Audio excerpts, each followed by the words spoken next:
I'm Roger Bryan. I'm an agronomist with Crop Management Partners based here in beautiful Kent.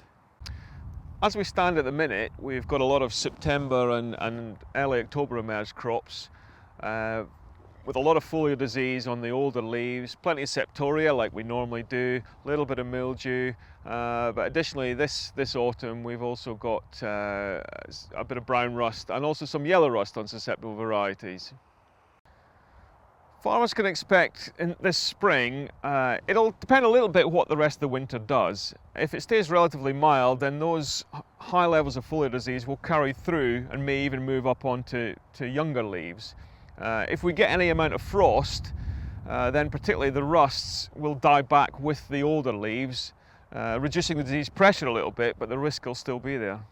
Well, T1 is the first critical timing for wheat, when leaf 3 starts to emerge. The T0 timing, for me, it gives you the confidence to get that T1 timing spot on, because I think the danger is if without a T0 timing, then there is a danger that T1, that you miss the emergence of leaf 3 and it goes a little bit early, and thereby creating too big a gap between T1 and T2, and that's where, again, historically there have been problems and disease can sneak in.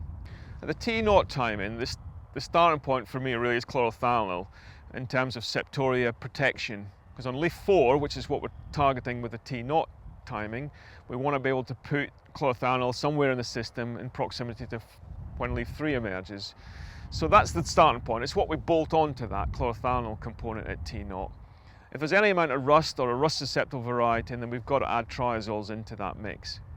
If there's eye spot, then again we look at other products at that timing, and susceptible varieties for eye spot, things like Santiago, Solstice, Corial, we might be looking at a slightly different mix of diseases, but the core is the chlorothalonil and then the triazoles, and those are the two most important components.